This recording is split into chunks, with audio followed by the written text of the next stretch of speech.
आइए सुनते हैं आज की कहानी बुद्धि का कमाल। एक था जंगल, उसमें एक पोखर था जिसमें एक चोर और एक ठग अपना लूट का माल छिपाया करते थे। एक बार ऐसा हुआ कि दोनों एक साथ अपना अपना माल छिपाने पहुंचे। अब दोनों लड़ने लगे। दोनों ही कह रहे थे कि इसमें छिपाया हुआ खजाना मेरा है। दोनों में झगड़ा होने लगा तो स्वयं दोनों ने यह फैसला किया कि चलो हम दोनों करिश्मा दिखाते हैं। जिसका करिश्मा ज्यादा बढ़िया होगा वही खजाने का मालिक होगा। ठग ने किसी राहगीर को जाकर ठगा और 150 रुपए लाकर दिखाते हुए बोला कि ये देखो मेरा करिश्मा, अब तुम अपना करिश्मा दिखाओ। चोर ने क्या किया कि पहले वो एक लोहार के यहां पहुंचा और उससे लोहे की 12 मजबूत कीलें तथा एक हथौड़ी बनवाई। हथौड़ी और कीले लेकर वो राजा के किले पर पहुंच गया और जब रात के 12 बजे का घंटा बजने लगा तो हर घंटे पर एक एक कील ठोकता चला गया। इस प्रकार उसने 12 कीले 12 बार घंटा बजने पर किले की दीवार पर से नीचे से ऊपर तक ठोक दी और किसी को पता न चला। उन्हीं कीलों पर चढ़ता हुआ वो ऊपर पहुंचता गया। ऊपर पहुंचकर उसने पहरेदार को उठाकर नीचे फेंक दिया और स्वयं उसके बिस्तर पर लेट गया। राजा को किसी के गिरने की आवाज सुनाई दी तो वो जाग पड़ा और पहरेदार से पूछा, क्या बात है पहरेदार?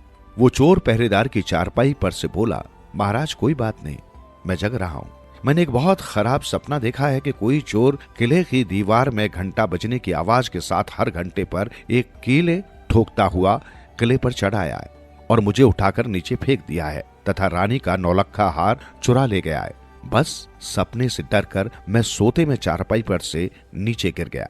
उसी की आवाज थी, आप सो जाइए। राजा ने देखा कि हार सही सलामत है तो हंसकर सो गए, ये कहकर कि ज्यादा सपने न देखा करो। राजा रानी जब सो गए तो वो उठा और हार चुराने की तरकीब सोचने लगा।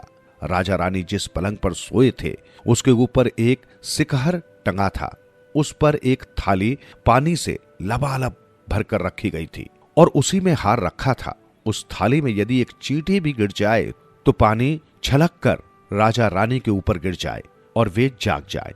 चोर ने क्या उपाय किया कि बांस की नली लगाकर धीरे धीरे उस थाली का पानी खींचकर पीने लगा।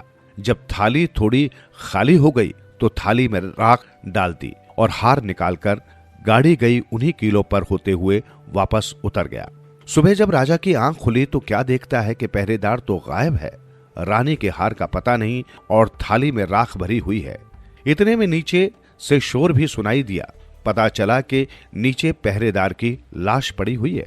राजा चोर की बुद्धि पर बहुत चकित विस्मित हुआ। उसने ढिंढोरा पिटवा दिया कि वो चोर सामने आए, मैं अपनी बेटी से उसका ब्याह कर दूंगा। चोर आया और राजा से रात को हुई घटना की पूरी बात बताई। राजा को विश्वास हो गया कि चोर यही है।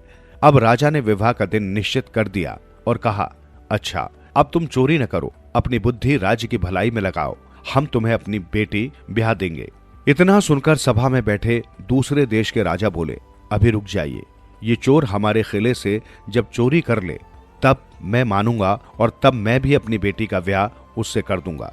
चोर बोला, मुझे साल भर का समय दीजिए। राजा बोला, मुझे मंजूर है।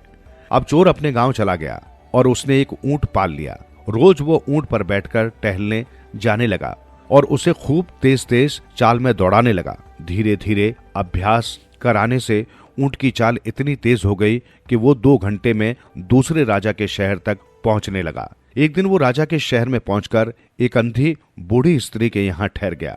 वृद्धा की चकिया के चारों ओर बनी हुई मैडरी में पानी भरकर चकिया पर बैठ गया। इधर राजा ने किले के चारों ओर पहरेदार एक से एक सटाकर खड़े कर दिए थे। बड़े बड़े ज्योतिषी बुलाकर बैठाए गए थे जो हर क्षण चोर की गतिविधि के बारे में विचार कर सूचना दे रहे थे कि अभी चोर अपने गांव में है, अब चल पड़ा, अब शहर में पहुंच गया। फिर ज्योतिषी ने बताया कि चारों ओर से पानी भरा है और बीच में टापू है, उस टापू पर चोर बैठा है। राजा ने जितने गड्ढे, तालाब, पोखर, नदी, खो और कुएं थे सब में जाल डलवा दिया पर चोर कहीं नहीं मिला। अब राजा ने कहा, ज्योतिषी कुछ नहीं जानते और झूठे ही बहकाते हैं। ये कहकर उसने ज्योतिषियों को हटा दिया। इधर चोर ने अपने ऊंट को और स्वयं को काले रंग से रंग लिया और काले कपड़े से ऊपर से नीचे तक सजा लिया।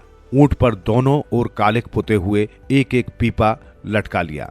दोनों पीपों में एक तरफ जालीदार ढक्कन लगा लिया। ऊंट के माथे पर चोर बत्ती टार्च बांध दी और स्वयं दोनों हाथों में जलती हुई मशाल ले ली। इधर राजा ने ज्योतिषियों को तो हटा दिया और निश्चित हो गया कि आज मांगे हुए समय की अंतिम रात है। आधी रात बीत भी चुकी है, अब कैसे चोर आएगा, और आएगा भी तो एक पहरेदार से सटा दूसरा पहरेदार खड़ा है। पहरेदारों को नींद न आए इसलिए हर घंटे पर उनकी ड्यूटी बदलती रहती थी। अब वो आएगा भी तो बचकर नहीं जाएगा, किले में तो आने से रहा। ये सोचकर राजा थोड़ा आराम के लिए लेट गया और सो गया। उधर ऊंट पर चढ़कर चोर पहुंचा और पहरेदारों को डपट कर बोला, मैं यमदूत हूं, आज राजा का अंत आ गया है, उन्हें लेने आया हूं।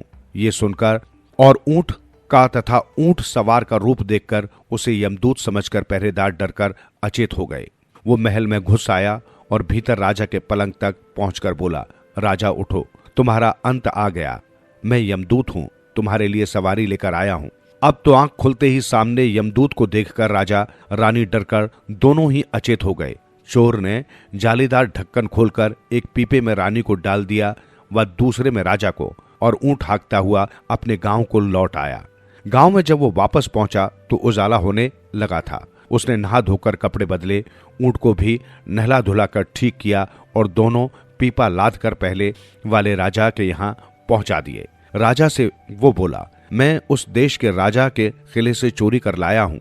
राजा ने कहा, अच्छा, मैं उस राजा को बुलवा लेता हूँ जिससे कि वे पहचान ले कि तुम्ही ने कमाल किया है। चोर बोला, महाराज, राजा साहब को बुलाने की आवश्यकता नहीं है, मैं प्रमाण दूंगा।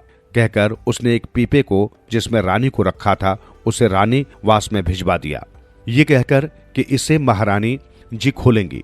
दूसरा पीपा जिसमें राजा थे उसे खोलने का आग्रह राजा से उसने किया। राजा ने पीपा खोला, उसमें से राजा निकले। इतने में रानीवास से भी सूचना आई कि पीपे में से रानी निकली है।